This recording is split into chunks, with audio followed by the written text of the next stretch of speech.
College is a wild ride for young adults, and their mental health often suffers. This podcast addresses the inner battles many college students struggle with.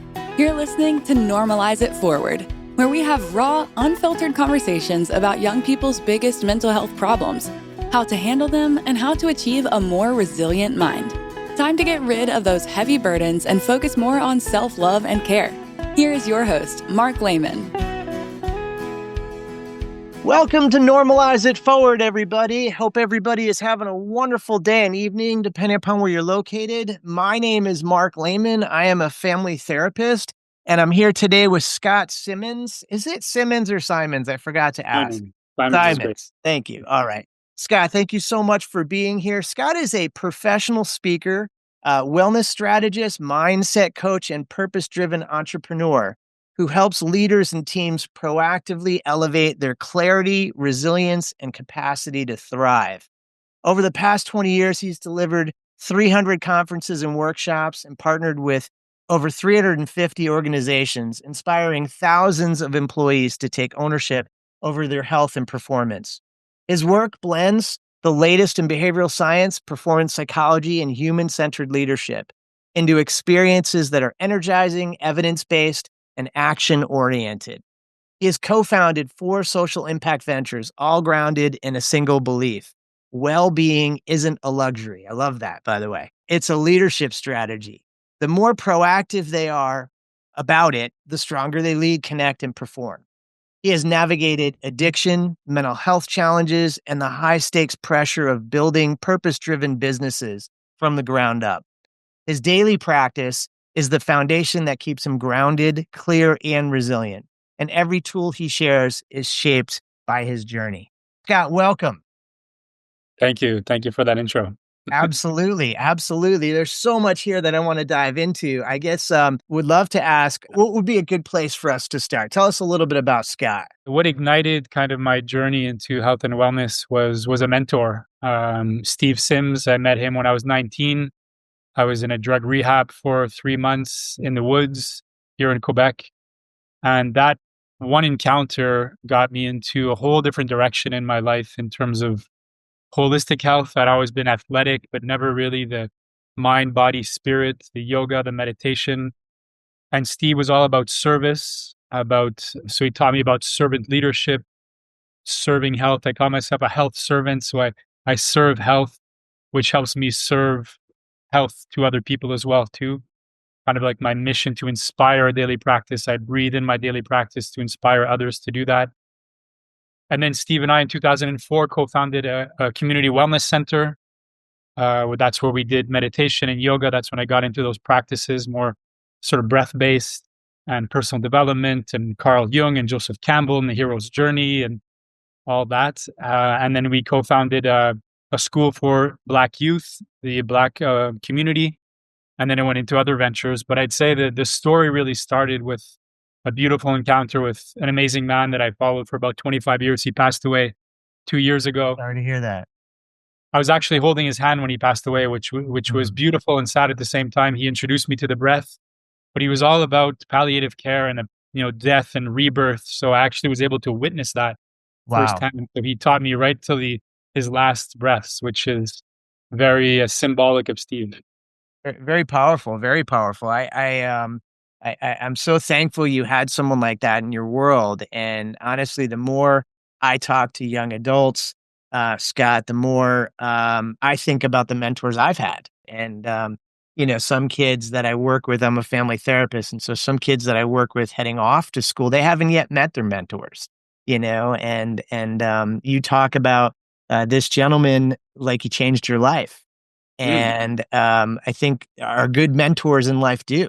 They really do set us on a course and open our eyes in many ways to certain things. So I'm so grateful that you had time with him. And it sounds like he really developed a lot in you over the years.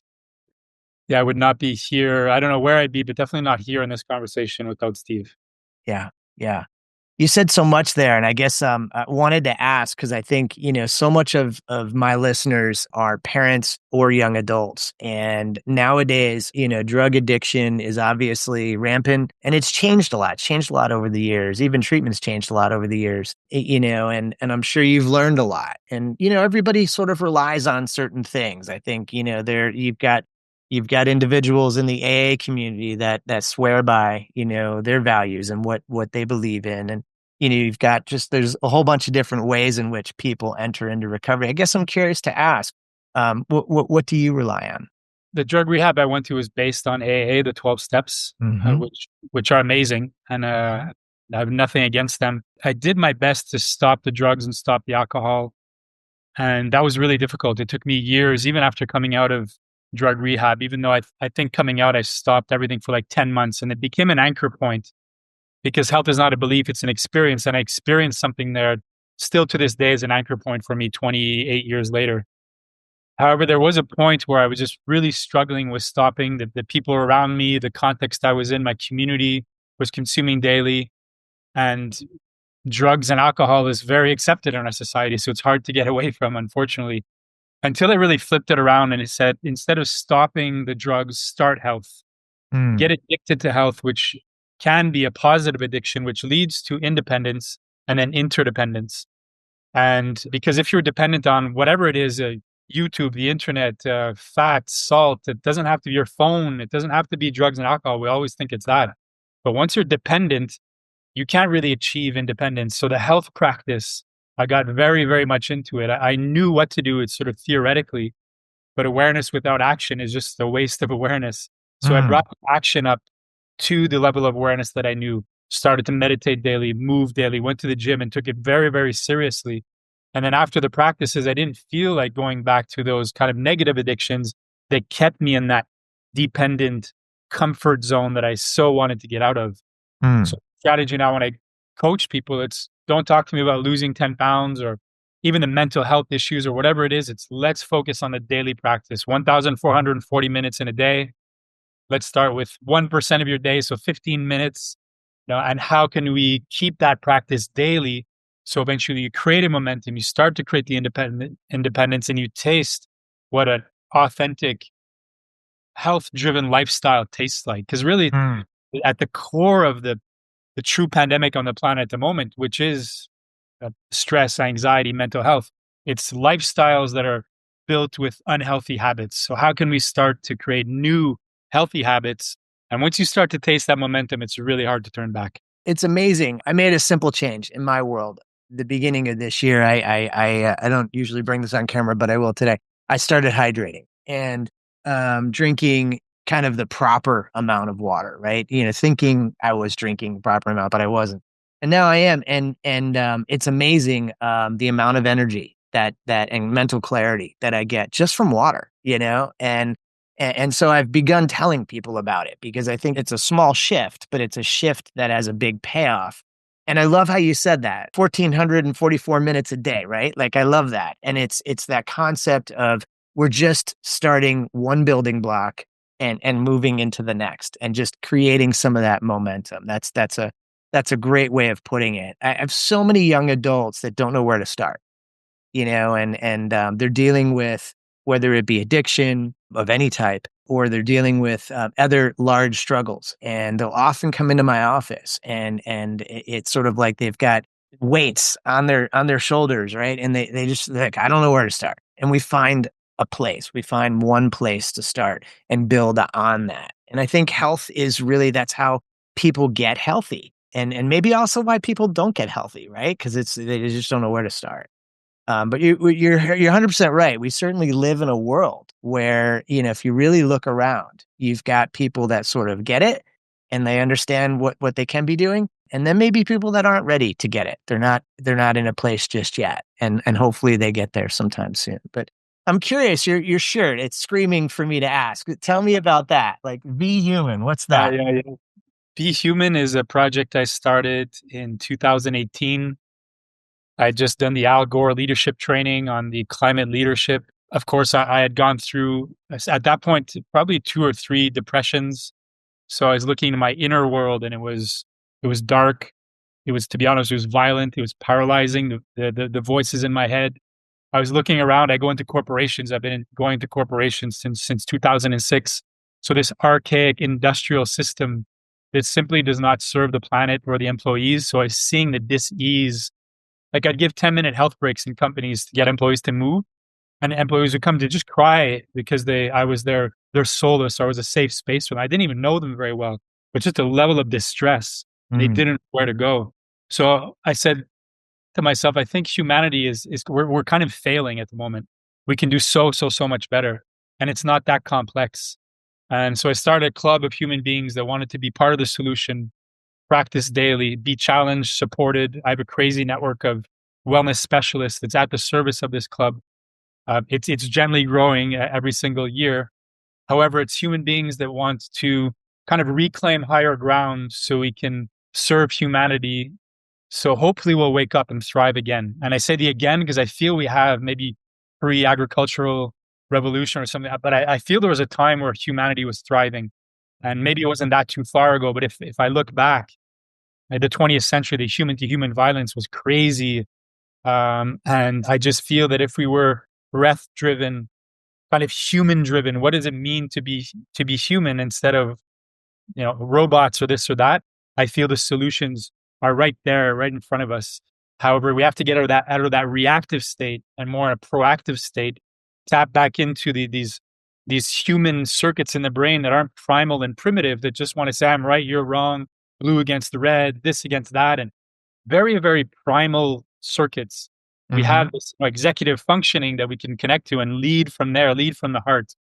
So it's a grand vision, and I love grand vision. So that's why I started the Be Human Club. And we have be love, be joy, all kinds of things, just to remind people. And then just some people would say, what does it mean to be human? I'm like, exactly. Let's instead of having these monologues where people aren't really, let's create a dialogue, create a conversation around what does it mean to be human. I don't have the answer necessarily, but I think love is at the core, respect, and conversations like this for me is a human to human conversation that's part of the solution. I totally agree. And I love the fact that there's dialogue around that. I think that's amazing. And we don't ask that enough. We don't ask that enough about what it means to be human, and even basic small things on a day-to-day basis, doing, kind things for each other, being kind. I feel like some of that's been lost, so I love that concept. That's great. Tell me about breath work, because I have to admit, like, as a therapist, I have the 101 knowledge of it, but it's not something that you've talked about it a few times already. And I guess I want to ask, like, can you give us a sense of what you mean by breath work? Yeah, so the term breathwork now is very synonymous with kind of the holotropic Wim Hof. I don't know if you know Wim Hof, but right, breathing through the mouth and going into altered states. It's absolutely amazing. It's a technique in itself. What I call is maybe breath training, or simply coming back to the wisdom, the intelligence, and the sophistication of the body. So how I present it, especially in the corporate world, is we breathe 20,000 times a day. And the breath is what brings us back into the now, the power of now. And there's this beautiful friendship between the diaphragm and your heart. So the heart rests on the diaphragm. So we breathe 20,000 breaths that guide the 100,000 heartbeats. And when our breath is incoherent, stress, anxiety, fear, jealousy, envy, shame, guilt, kind of those heavier emotions, that incoherency in the breath sends an incoherency into the heartbeats, which then sends an incoherency into all the systems in the body, and automatically will go into fight, flight, freeze. And you know what that means? The blood goes to the extremities, less blood in the vital organs, disconnected from the memory, really disconnected from our human potential. And this used to happen for 2-3 minutes when we were hunting, but now it's happening when we're going onto social media. I didn't get enough likes. I'm not this, that. So we're constantly in that state of fight, flight, freeze. However, if we do come back to breath management, which is brain management, which is nervous system management, we tap into the now and we tap into the inner pharmacist, and we can actually change the chemistry in our body with one conscious breath. So yes, there's breath work and there are all these trainings, but what we really need to do is stop. That's the first step. Stop is go, sympathetic nervous system, stress, performance driven, optimizing driven life. Stop give the body the opportunity to breathe. The body knows exactly how to breathe to bring you back into homeostasis, equilibrium, harmony. However, we simply need to give it the time and the space to do it. That can be 3 breaths, it can be 5 minutes, 10 minutes. No need for a technique. If you want to close your eyes, our eyes are really, really tired in North America at the moment. We have 6 muscles around each eye. We're not blinking as much in North America because we're looking at screens so much. And your eyes are pretty much the brain that we're pushed through 2 holes. So we need to relax the eyes, which sounds weird, but if you can relax the eyes and relax your tongue with fascia is connected to your heart. So if you relax your tongue, you relax the heart, and simply give your body the space to tap into its sophistication and wisdom. Do that once, twice, 3 times, whatever per day. It'll totally start to transform your life. I love that. And I'm all about simple, basic techniques that help. And, I love what you said. I mean, all of what you said. I think we forget sometimes we're all connected. Everything in here is connected, right? And, so if we are stressing our system, it's coming from somewhere, first of all. But secondly, exactly what you said, to just stop and take a moment, I think is rare, right? I mean, we don't do that enough. I could say I don't do that enough. Like I think that people in general don't. Can I put you on the spot for a second? Please, yeah, please. So my young adults that are watching, they might wonder, okay, breathwork, what is all this stuff? Like, tell us a little bit about it. Can you maybe take them through a simple, basic set of breathing so that they can feel it, they can sense it, they can kind of experience it? Like guiding 5 breaths or something like that? Is Yeah, that yeah, just something yeah, really basic. of Yeah, course, of yeah, course.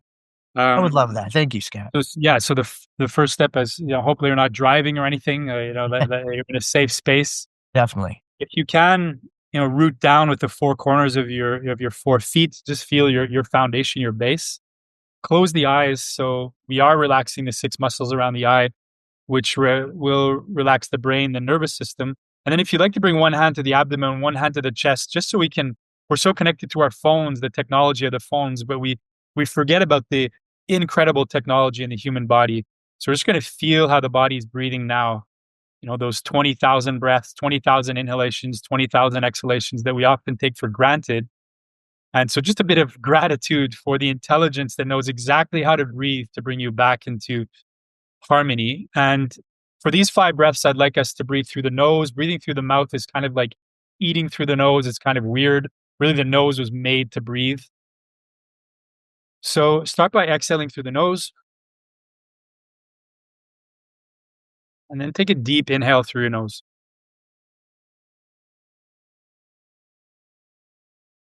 And very gently exhale. You're already changing the chemistry in the body. Inhale.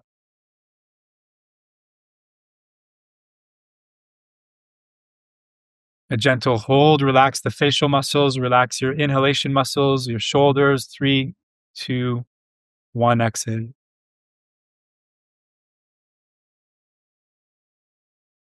Inhale.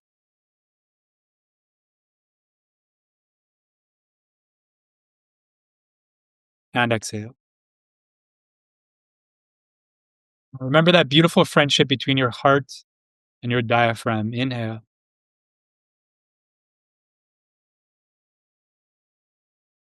Hold. Relax. Release. Relax your tongue. And exhale. Let's do one more together. Inhale.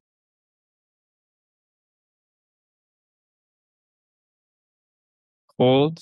Inhale just a bit more. And bring a smile to your face, your heart, all the cells in the body. Fill your body up with gratitude. Even if you don't feel like it, if you don't know, just do it. Just fill your body up with gratitude. 3, 2, 1, and exhale.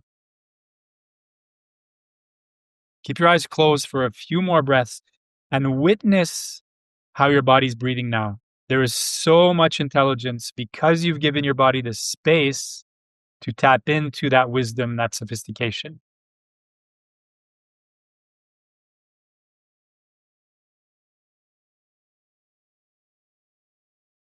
Excellent. You can open your eyes.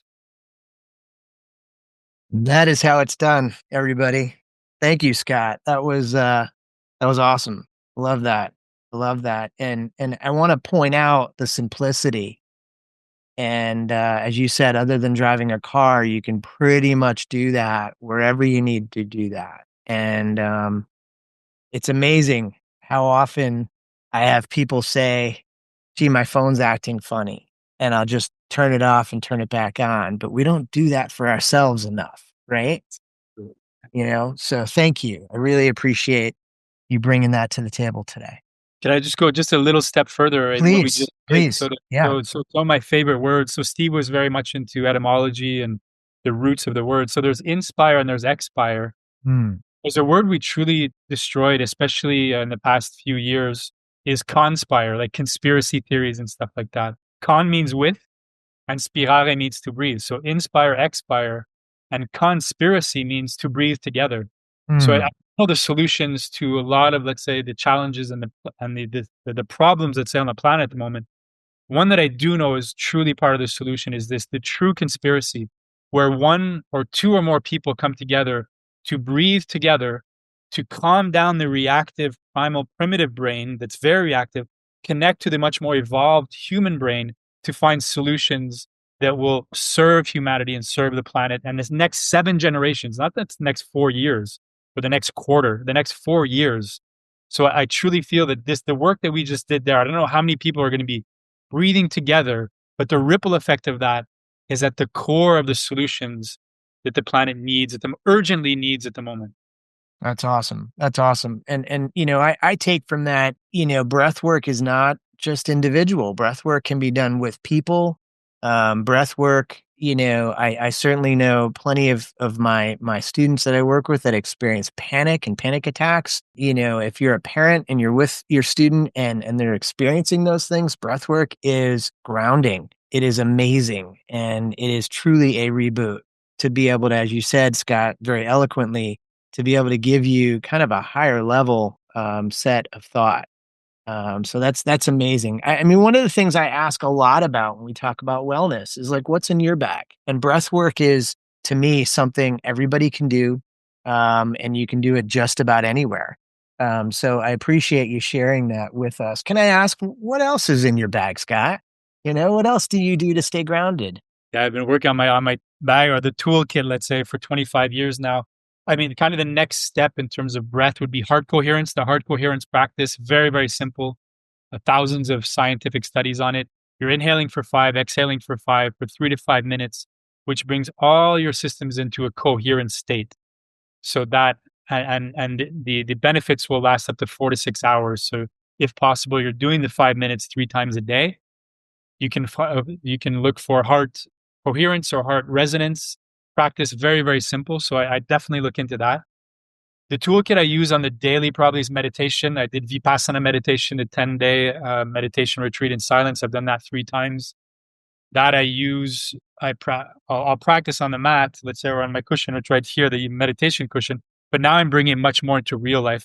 I'm meditating with clients. I'm meditating with other people don't even know, affecting my state, which will influence their state. If you're in a coherent, high frequency state, if you believe in that, I mean, and it's pretty evident if somebody's in a low frequency state, that you can feel how heavy it is. And if you're a high frequency state, you can impact and influence that person. So Mhm. I'm constantly meditating, if possible, to stay in the now and in my posture and my coherency as much as possible.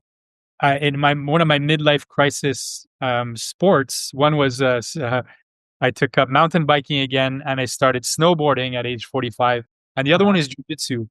Jujitsu is learning how to stay calm in very stressful situations. I'm not saying that everybody should start jujitsu, but just challenging my getting out of my comfort zone in terms of sports. Good for you. Yeah.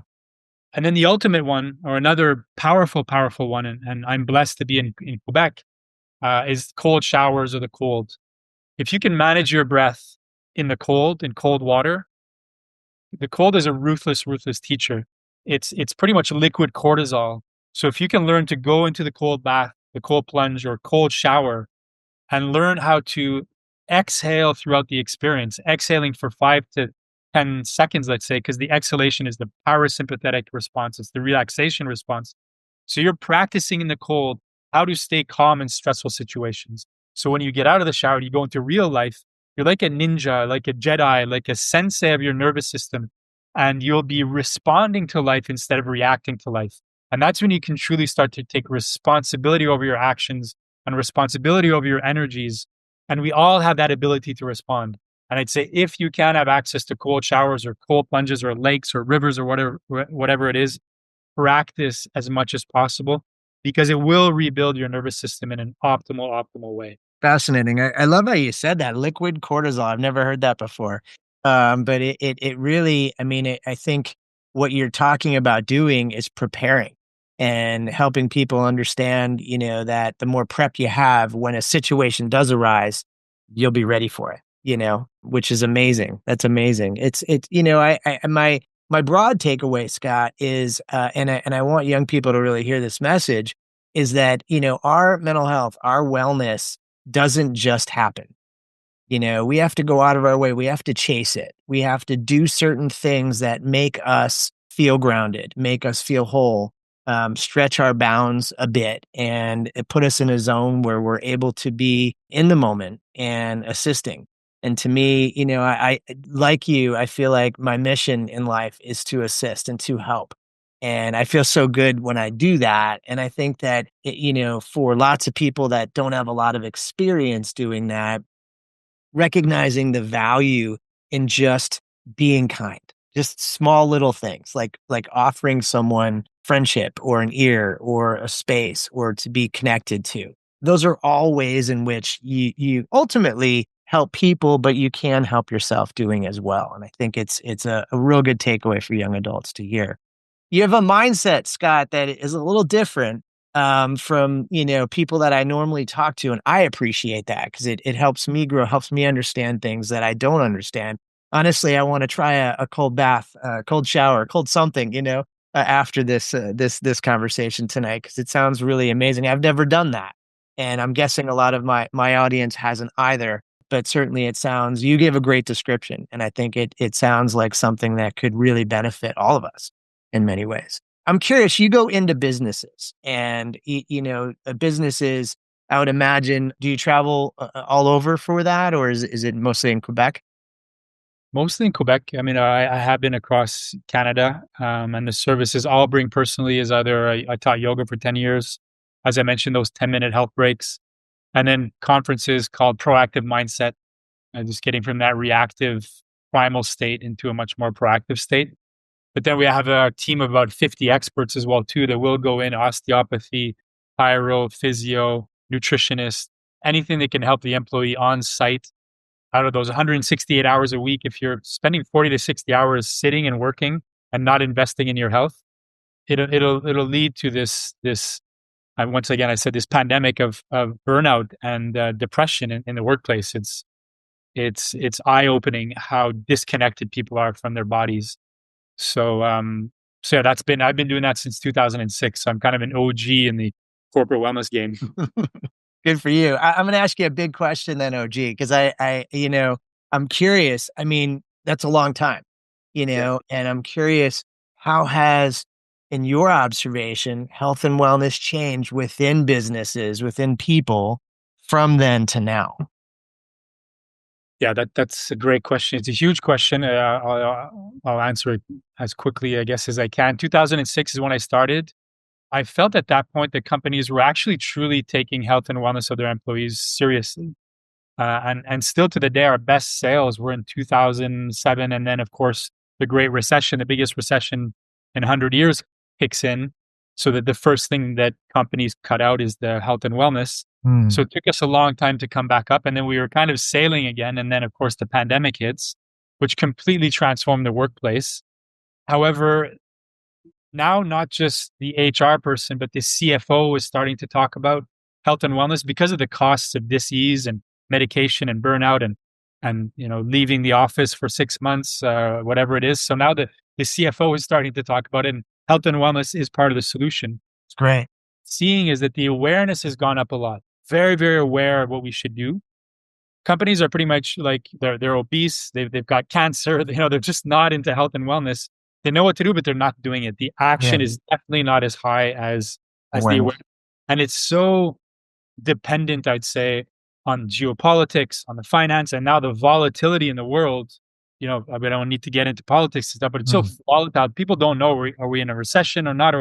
And that stress, I think, is causing companies just to analysis paralysis, and they're not taking the actions that they could take, the simple actions and the investments that would give them a crazy ROI of, $8 to every dollar invested. I mean, anybody would do that in the stock market, but when Of it comes to course. Yeah. the workplace, because it's so hard to quantify and even to Yep. see, I guess, it's just still not a reflex. I think we're heading in the right direction, but it's going to take that next generation of the young men and women that I feel that is in your core kind of target, because they get it, to be honest, Yeah. because they don't want to go into that archaic system that their parents were in.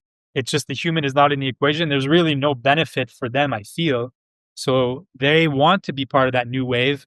They're much more sensitive and they're much more awake, and they know that they're addicted to their phones and stuff, and they want to get out of it. And I think that's where that conspiracy of our generation, co-labor, collaborating with that generation to find a system that will serve all of us. But that, once again, is I don't see that happening necessarily tomorrow morning, but we're definitely heading in the right direction. Good. I guess that's the silver lining too, that the next generation being more aware, right? So that's a great way of saying it. Good answer. That was a tough question, so you handled that well. I see that with my patients, even in terms of, I've been practicing for a while, and when I first started, the awareness was, different than it is now, and mental health in particular is being talked about a lot more, through things like this podcast and other areas. And it's amazing. I was telling you offline, it's amazing how many emails I get regularly from young adults that are listening to these conversations, and they're taking information. And, parents probably are fairly unaware that they're listening to some of these podcasts, but it's good information. It's good for them to have. It's good, knowledge for them to, be using pushing forward. I'm curious. It's sort of a therapeutic question, but I'll ask anyway. So the 19-year-old self in you, Scott, you go back. Yeah. What kind of advice would you give your young adult self? I've never been asked that question. That's definitely around commitment, around discipline. Discipline leads to freedom. There's a real freedom in discipline. It took me a long time to figure that out. And that to me is a daily practice, 1 minute to 3 hours, whatever it is, out of those 1,440 minutes. I mean, that next generation is streaming for about 3 hours a day on average. And 90% of people in North America are doing less than 30 minutes of movement a day, and 50% are doing 0 minutes of movement. Wow. So that discipline and understanding what's on the other side of discipline. And you mentioned earlier, and some people say that health and wellness might be easy or whatever, but regaining and reclaiming your health, the first 3 months are really, really tough. I hope people know that. However, on the other side of that, there's this, I don't know, there's gold there. There's another community, other connections, a mentor, and we just need to get through those first 3 months. So I'd want to remind myself of that, because I'd start and stop often. Of course, anything that's breath-based, nature, I wasn't going into nature. Nature is such a beautiful ally in terms of health and wellness. And another one is, Steve would often say that depression is like walking through a forest at night. It's scary. That same dark and scary forest, walking with, doesn't have to be your best friend, but somebody you trust, changes the whole entire experience. Absolutely. You could even be laughing through that same forest. So please don't do this alone. What I'm talking about is the personal development, going inside, asking the deeper questions. Who am I behind the ego and the masks and the personas? What is my mission? What is my vision? All those kind of deeper questions. Find your tribe. It can be one person, it can be 5 people. It doesn't have to be 150 people. But I have a starting 5 now with my mental health, and I reach out. I used to isolate a lot, and now I reach out and I'll call them kind of the second I'm starting to doubt or fear. I feel that energy taking over of the ambivalence or the paralysis I was talking about earlier. So don't go down the health path alone. Find somebody that's walking the path with you or has walked the path with you before. Because once you're on the path, there's no hierarchy. We're just all on the same path together, and we need more people walking it. I love it. And so much of what you said, I mean, rich in suggestions. Discipline equals freedom. I love that. I I would ask my listeners, especially my young adult listeners, to think about, what are you disciplined about? What in your life right now, what do you consider, that you have that's disciplined? And, to me, hear Scott, hear me say things like, when you connect with stuff like that, that health, that power you get from pushing through those 3 months is really hard to put into words. You did a great job, but it's really hard to put into words what you get from that.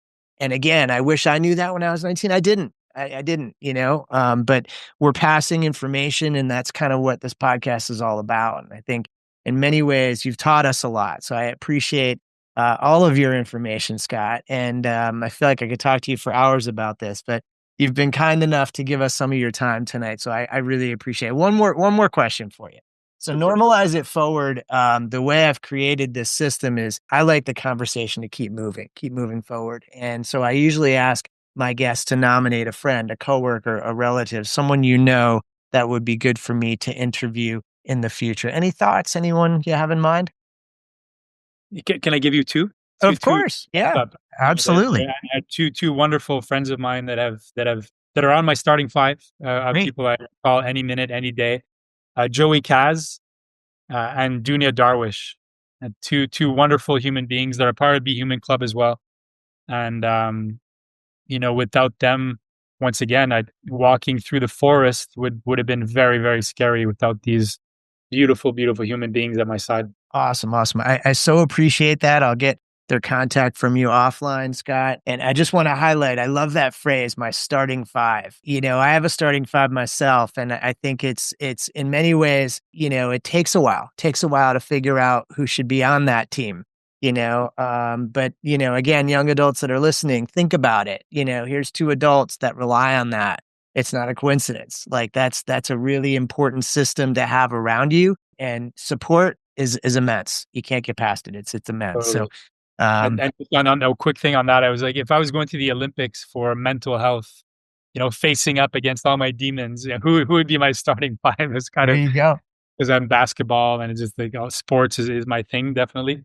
And I'd even probably have a six man there. There you go. Facing all the Six-man award. demons, I'd bring a six man award.